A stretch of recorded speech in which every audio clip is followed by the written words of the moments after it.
I do want to say, I bet if the movie had been in English, Conrad Veidt would not have had the same career. Right? That's an excellent point. Yeah, that is an excellent point. Yeah. Okay. I mean, I think here's the piece that I want to bring in about, is this queer culture? And I think it's an ambivalent answer, I guess. Or yes, it's queer culture, and also something bugs me about it. But not really bugs me, but something like, okay. Yeah, what bugs you? What stands out? Like, stands out in an uncomfortable way. What stands out? And that is like this interconnection between queer culture and medicine or psychology, right? Like, this is a rare instance of somebody from the medical establishment who is also like identified as a gay man, right? Although, there are other instances of this, right? And, our whole podcast is like queerness through the lens of psychology. So like, obviously I don't totally hate it, right? Quick message before we start. We hope our conversations open up new perspectives and new ideas for our listeners, and our goal is to be informative. But we want to emphasize that this isn't a substitute for individual therapy, and we're not providing medical or psychological advice here. If you feel moved by what you hear, and if you want to explore it more deeply, or if there's something in your life you'd like to work on, please reach out to an LGBTQ affirming therapist online or in your area. You'll be glad you did.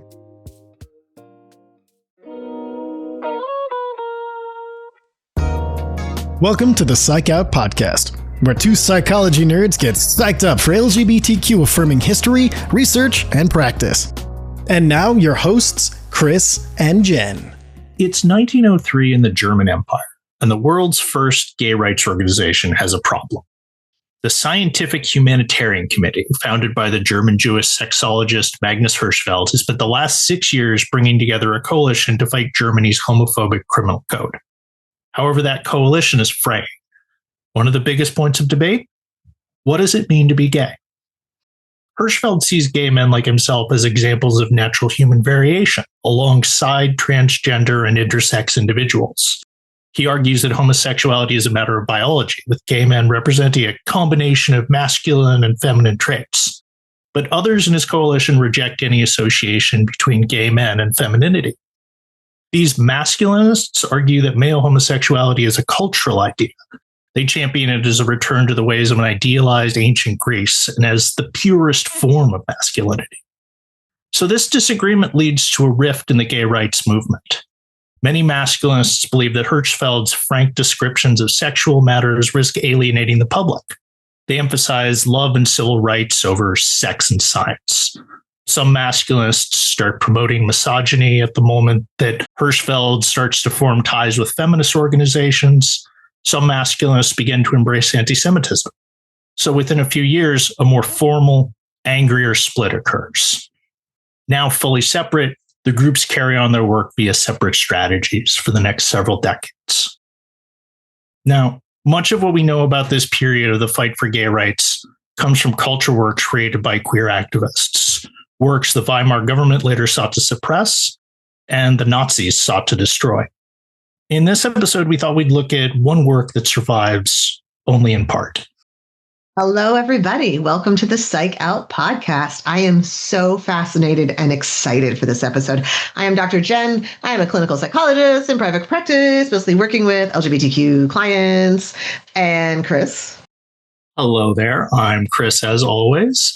I am still very much in graduate school, studying for my clinical psychology master's, seeing clients as a trainee psychotherapist, and continuing to specialize in LGBTQ plus affirmative therapy.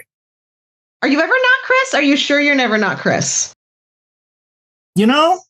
That sounds like a question I could work out with my own therapist. There you go. There you go. It's a deep existential question. Deep existential question to start the role. Absolutely. So do you want to start by just a brief review of who Magnus Hirschfeld is and what Magnus Hirschfeld was trying to do with his film? Yeah. So we're looking at, today, we're looking at a film that was co-written by Magnus Hirschfeld. It stars him a little bit. The film is different from the others. This was created in 1919. The name is different from the others. It wasn't different from others from what it was. Yes. But the name was different from the others. Okay. The title, different from the others. This was 1919. So he'd been doing this for some time. Hirschfeld was a sexologist. He was a gay man living in Berlin. Yeah, he was a gay man living in Berlin. And he starts in the tail end of the 1800s. So the 1890s, he starts taking his expertise as a sexologist. He's a trained physician. He's interested in sex as behavior, sex as practice, the biology of, what it means to have sex. And he's studying this. And as a gay man, he becomes interested in, what his studies tell him about the nature of homosexuality, and really begins looking at this from a public health perspective. The movie grows out of that interest because he starts these several organizations looking at, from a scientific perspective, looking at furthering the cause of gay rights. He does start to branch out to continuing to protect the rights of lesbians, acting in political coalition with them, even though at this point in Germany's history, there's many feminist issues that are being suppressed by the law, but the law doesn't expressly outlaw lesbianism. It's focused entirely on sodomy between men. Yeah. But he's also acting in coalition with trans people, intersex people. He soon becomes famous as one of the first people to do anything that we would consider like affirmative talk therapy, and then later affirmative surgery for people who at the time would be using language a little closer to transsexual, to transvestite. That was the language the community was using to discuss themselves in magazines. The language Hirschfeld used he was a very prolific writer. Yeah. He died in his late 50s, I think, but very prolific writer, huge body of work. And like anybody, like we've talked about with Freud, like his theories change and evolve over time. But he became very involved in several different aspects of the queer community in and around the German Empire, in and around the Weimar Republic. And then when the Nazis finally succeed in taking over every arm of government and the Weimar Republic begins to fall, he's already out of Germany and he knows he can't come back. He's iconic, right? Would it be fair to say he's iconic? Yeah. Yeah. When we talk about like early LGBTQ like rights, Hirschfeld always comes up. And I know like one of the things that we talk about is that one of the famous pictures of book burnings that the Nazis did is of his institute. Yeah. And as we move into the public health motivation here that you're talking about in the content of the film, I do want to give a bit of a trigger warning. This is going to deal a lot with suicide. And if you're someone who has been struggling with thoughts about hurting yourself, like you might want to, or you have someone close to you, you might want to skip this one. And we're going to put some resources in our description just in case so that you can, these are rough times. It's always rough out there. Many of us have dealt with depression and suicidal thoughts. So I just want you to protect yourself, take care of yourself as we go into this conversation. Absolutely.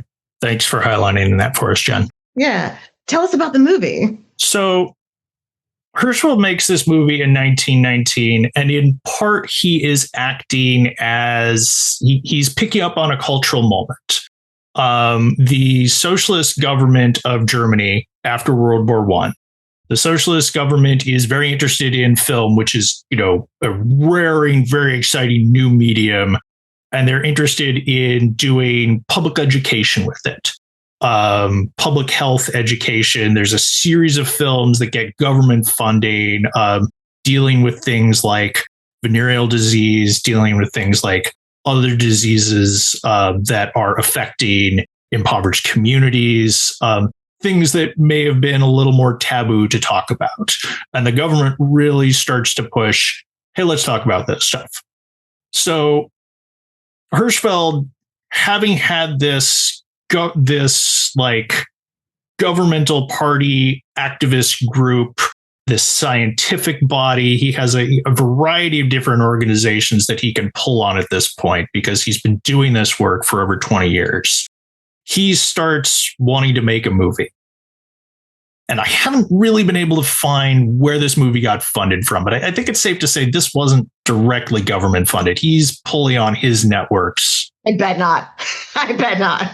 That would really surprise me. Yeah, exactly. It would be surprising. And as we'll see, the government immediately runs away from it. Yeah.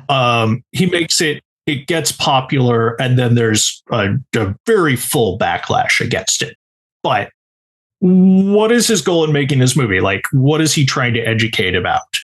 There's two things that are most important to him. He makes this movie a literal polemic against the portion of the German critical code that outlaws male homosexuality. The movie is commonly referred to as different from the others. But when you watch it, the title card that comes up is different from the others, Section 175. And side note, that was the legal code that not only was used by Nazis to put gay men in concentration camps, but is the code under which those prisoners were kept prisoners even after the liberation of the concentration camps. Just important piece of history, I think, with that. Yeah, exactly. And I think that's one of the interesting and one of the interesting things is this is a portion of the German criminal code that spans the German Empire, the Weimar Republic, Nazi Germany, and then Germany as a state. It exists in East Germany. It exists in West Germany.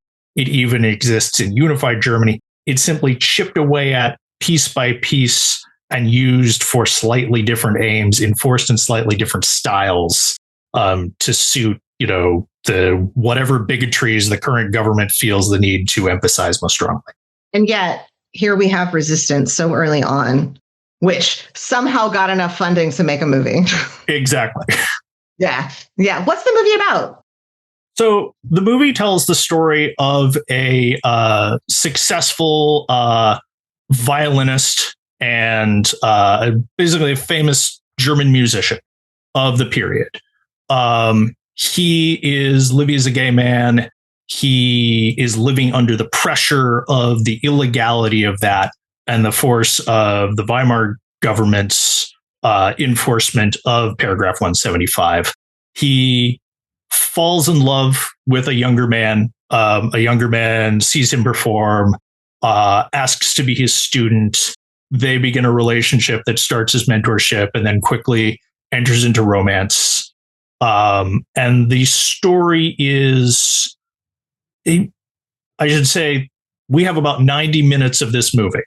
Not all of it. Not all of it. It was a proper feature length film of, I believe we're assuming 2 hours.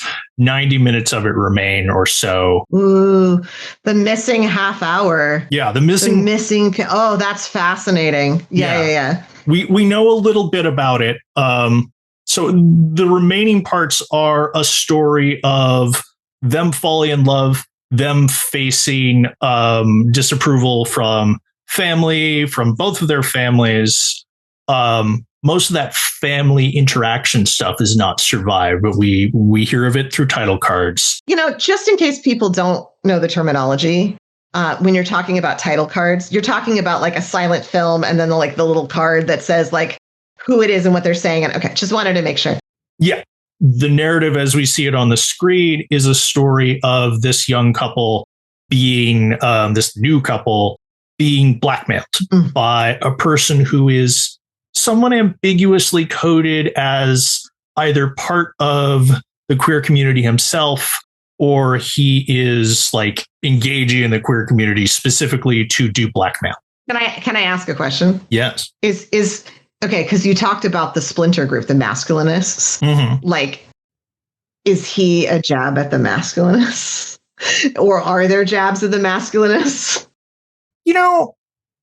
I don't read that character in that way. I think it's a little difficult to decode. I did most of my research on the masculinist after I watched the film. Looking back in retrospect, I don't know that it's like associating this like traitor to the community with a specific faction. Right. But I was just spicing it up. Right. How is he coded though? Like how can you tell, or at least where do you get the suspicion that he's coded gay? He appears, he spots the couple as they're walking around in the park. And he approaches them and say, "Hey, I can tell what you're doing here. I can tell you're in love, and you're displaying this in public, and I've seen you, and I'm going to report you."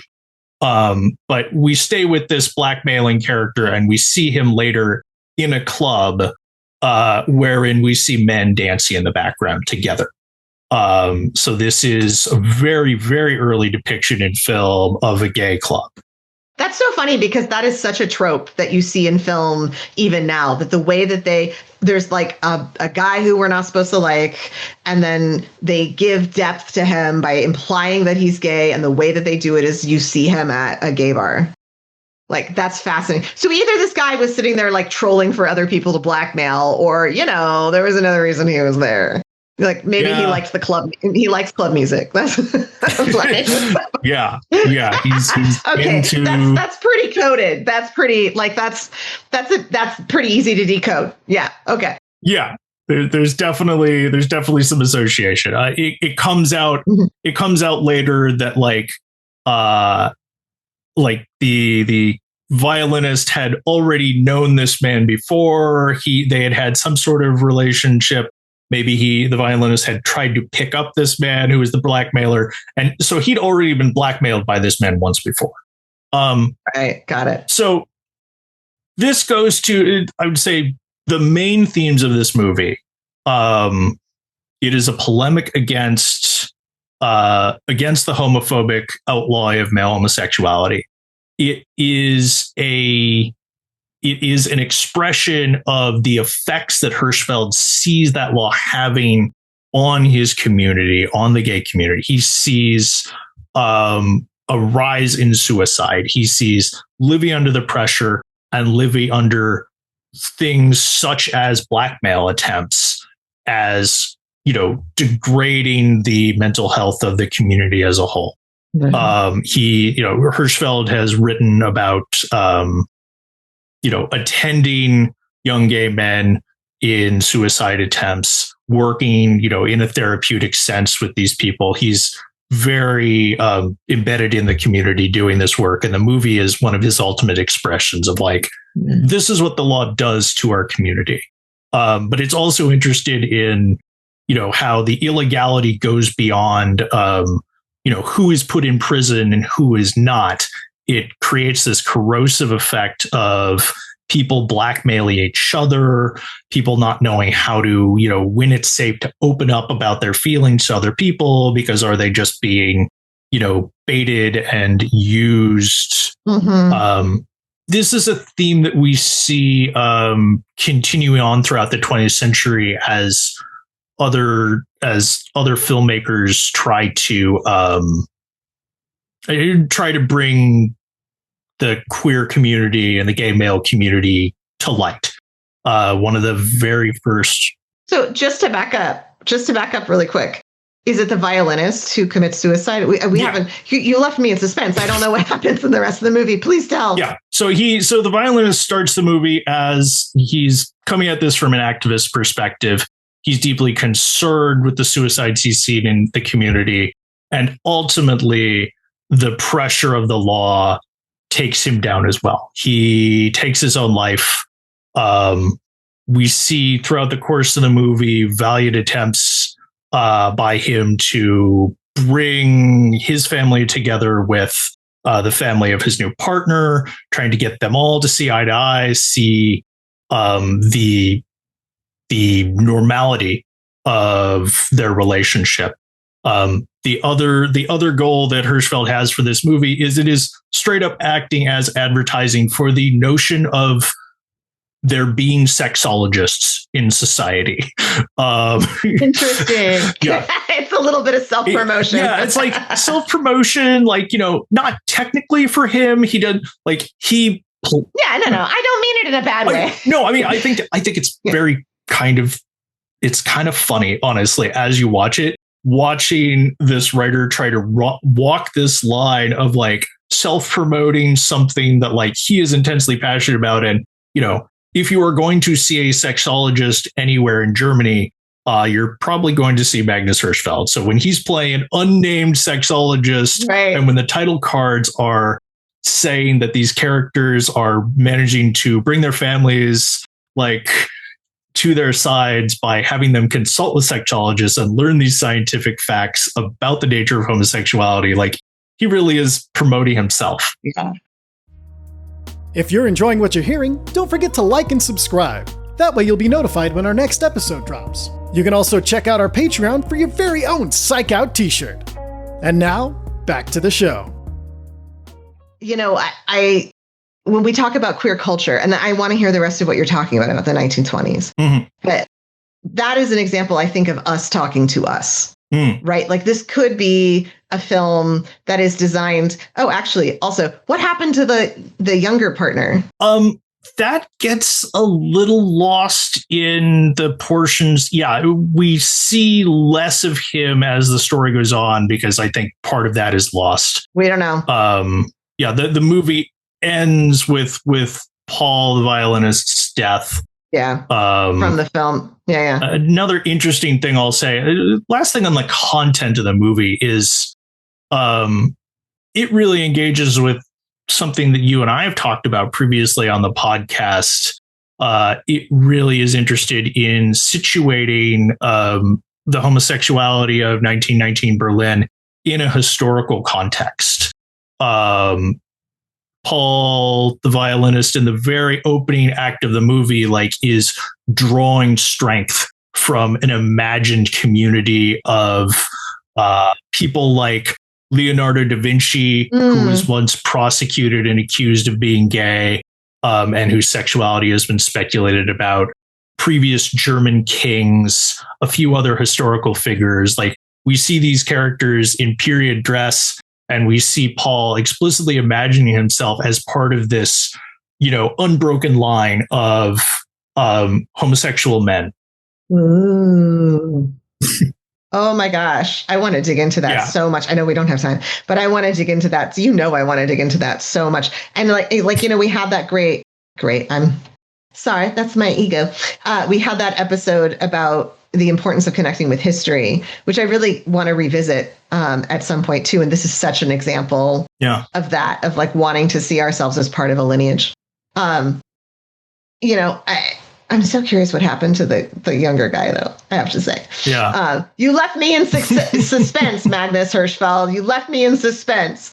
What I was going to say, though, is like one of the things it's doing is it's not just talking to straight or cis people. It's talking to, I know they wouldn't have called it this, but the queer community at the time, saying, don't turn on each other. Yes. Right. Or the effect of this legal persecution is not just to like make us like feel rotten on the inside. It's to make the community like turn against each other and rot. I mean, which, of course, he's also just experienced a group of people in the community turning on him in honestly like frightening and Nazi-esque ways. And just really, I wouldn't, there is a way that certain kinds of gay rights can indeed dovetail with authoritarianism as we might be seeing right now. Yeah, we could right now. Yeah, we could do a whole other deep dive on like the ideological like background of the masculinists and where they go, and they continue to splinter.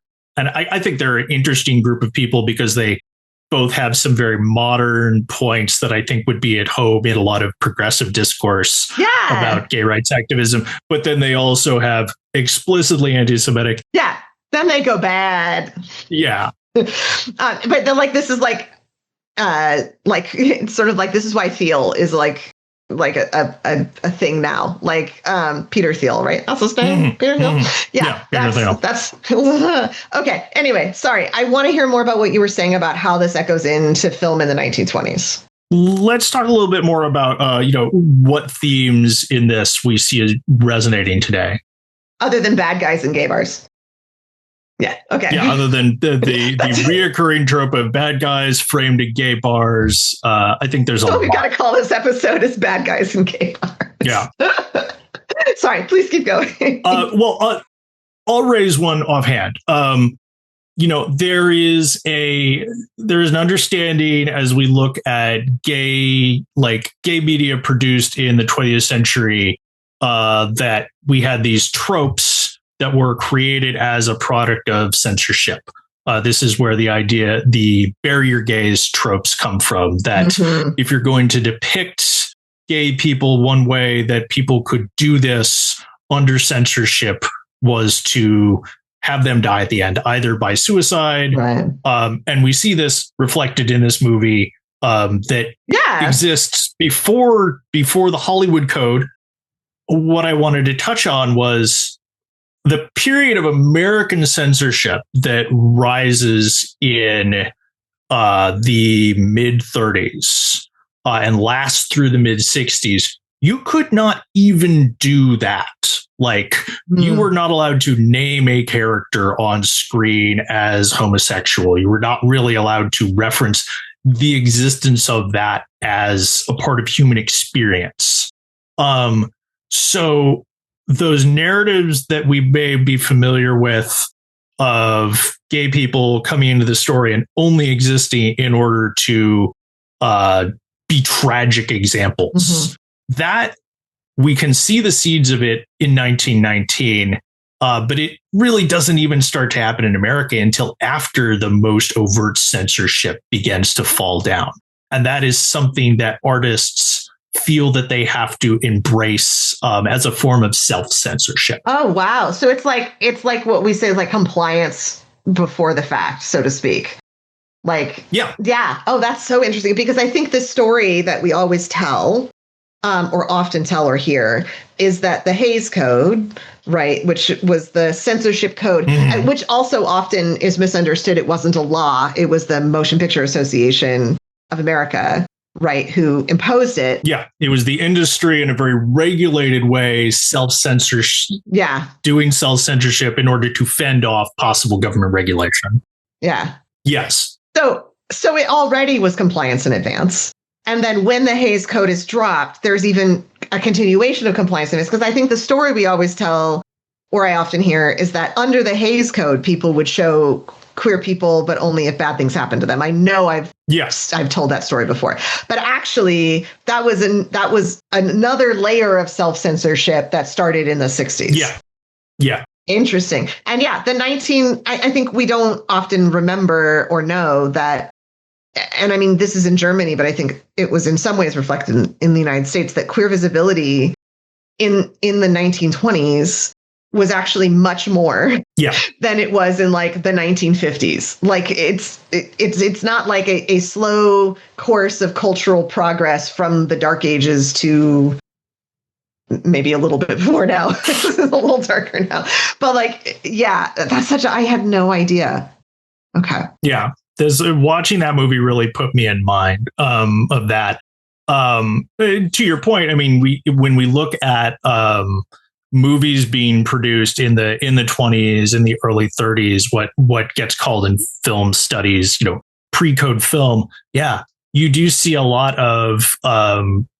more representation of queer characters, and it's not only in this educational polemic form that Hirschfeld started. Right. You see them in narratives.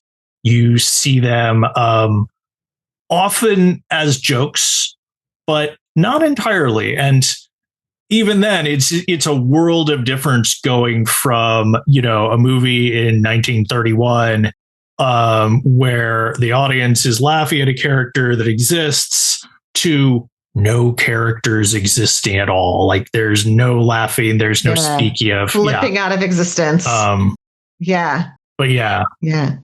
And I think it is also worth noting that we're talking about white characters. Like we're talking about white people right now, right? I do want to put that in there. But, talking about queer culture that is produced by people of color would be a different conversation, which is worthy of having, but not really what is centered here because of who had power and access to money. Yeah. Right. do we want to call this queer culture in our lingering question mark about what queer culture is, right? Yeah. Is this queer culture? I would say yes. That's what I was hoping to suggest with my intro. Is I think this is a very clear-cut example to me of queer culture in that it is produced largely by queer people. The director of the film was, as far as we know, not a gay man, but Conrad Veidt is the main star. He plays Paul the violinist. He is a gay man, no, I misspeak. I believe he's bisexual. There seems to be a fair amount of biographical information to suggest that he dated men and women. But yeah, he's working together with Hirschfeld, and he is a year away from becoming a huge international star in German cinema and in America. He stars in I should just throw my film degree away right now because The Cabinet of Dr. Caligari. I've actually heard of that. Coming back. I've heard of it. I've never seen it, and I don't know anything else about it. Now I know one fact about it, but yeah, please go. Yeah, he's a great actor. He's giving his time to this film just on the cusp of stardom. He goes on to star in many films that I consider to be much more interesting and better made and gripping as narratives than different from the others. But it's interesting to see that it's this unbroken line of we're producing something that is polemical, that is educational, but it's using, the same stages, the same actors, as so many different other elements of the culture that was being produced by the German film industry, which is really about to boom throughout the 20s. I do want to say, I bet if the movie had been in English, Conrad Veidt would not have had the same career. Right? That's an excellent point. Yeah, that is an excellent point. Yeah. Okay. I mean, I think here's the piece that I want to bring in about is this queer culture? And I think it's an ambivalent answer, I guess. Or yes, it's queer culture, and also something bugs me about it. But not really bugs me, but something like, okay. Yeah, what bugs you? What stands out? Stands out in an uncomfortable way. What stands out? And that is this interconnection between queer culture and medicine or psychology, right? This is a rare instance of somebody from the medical establishment who is also identified as a gay man. Right. Although, there are other instances of this. Right. And, our whole podcast is queerness through the lens of psychology. So obviously I don't totally hate it. Right. But I think like I was talking about how this is the story of white people. Right. And probably the story of people with a certain amount of economic privilege, although I know Hirschfeld also worked with people who were impoverished and worked with sex workers and stuff like that. But no, this whole gay rights movement that he is starting is very much a movement of the upper class and the bourgeoisie.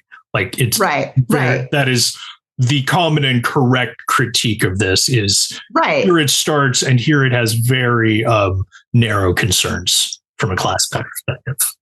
Right. So it's also the people who can access medicine and psychology. Yeah. And not that psychology isn't medicine, I shouldn't, whatever. But also there is a clinical lens through which people are being seen, right? We have a lens about pathology. We have a particular perspective about the etiology or the development of homosexuality, and even the assumption that we have to ask that question to begin with. And all of that is coming to bear on this piece of art or this polemic that is being produced. And I think it's worth thinking about that intersection between the ability to speak as queer people and the amplification, support, or suppression that we get from the psychological and the medical realm of being, right? I think it's not just the fact that people were complying in advance, that our stories were always about tragedy. I think it's also that our visibility or emergence into culture was so dictated by medicine and psychology that pathology sort of stuck to us like a film. Yeah. right? Like those little pieces of plastic that stick to you no matter how hard you try to take them off your body and throw them out. So like, I just, as we talk some more about queer culture, I want to look at where this intersects with medicine and psychology and what we think about that. I think it's something that I have seen a lot of authors, sort of more contemporary authors, talk about. And also something that I think is really worth clinicians thinking about, like what is our role in accessing, interpreting, maybe utilizing clinically this queer culture media, right? Mm-hmm. And how much does our presence sort of presuppose tragedy for our community? Yeah. All right. This has been awesome. I'm so excited to learn more about this. And like I said, Hirschfeld is iconic. And everyone should know about him. And, you know, not perfect, but definitely an icon. So yeah, put him right up there with like Judy Garland. Yeah. No, it was interesting reading. I was doing the research for this episode, and you reach that point when you're reading about the past and you're like, man, I find myself agreeing with this person like so much. Like there has to be something in the gulf of looking back, a century or more, like where am I going to disagree with this guy? And yeah, you definitely reach that point if you read enough. But I thought he was really interesting to highlight specifically because I think his views are a lot closer to discourse I've had in the modern day in the queer community. A lot of it bears modern scrutiny quite well. So I will say, it's a little off topic, but I think it's worth noting that for him, the born this way argument, which I think we want to talk about at a later time, right? The biological model. Yeah. Is tied to the idea of gender and sexual fluidity. Mm-hmm. Whereas nowadays, that tends to be like the realm of people talking about like queerness as a product of discourse and not a product of biology, or at least primarily a product of discourse and not a product of biology. So that's interesting that changed. Yeah. At some point. Yeah. He is very invested in that born this way model, like from a biological perspective. He never really shakes that. It's reflective of his training as a physician rather than, purely a psychologist. And I think also interestingly, and here you really see the effects of the oppression that he's living under. He never quite seems to shake the idea of his own sexuality as a bit of a disability. He does come back to multiple times this sense of like, well, this is something that is divergent in an unhealthy way, but I and other people like me should be able to live our lives, right, with accessible accommodations. We should not be oppressed. We should not be judged. Nature made us this way, but there's some internalized homophobia that he never shakes of like, nature made us this way, and I don't feel good about that. I don't feel right. Yeah. And like, you can see that in the film. Yeah. Absolutely. Yeah. All right. Well, thank you so much, Chris, for coming with all of that research. I would say thank you for being willing to watch a silent film with a bunch of title cards, but I know you actually like that because you're weird. Yeah. This was an easy one for me to research and bring stuff into the room. It was fun. Wonderful. Well, everybody, thank you so much for listening. I can't wait to come back with our next episode on queer culture. I know what we're talking about, and I'm super excited. And we'll talk to you all soon. All right. Thank you, everybody. You've been listening to the Psych Out Podcast. For more information on today's subject, information about our charity, or to find our Patreon, check the links below. Join us next time to learn more about the psychology of who we are. These are are difficult times. We know that some of you out there are suffering so much that you might be thinking of ending your life. If you're having thoughts of suicide, please reach out to professionals for help. You can go to an emergency room, call 911, or reach out to the hotlines we have linked in this description below. I know that many of us have had bad experiences in medical settings, but there are people, many people in this field who want you to live. Please reach out for help so that you can find them. We want you around for our next talk.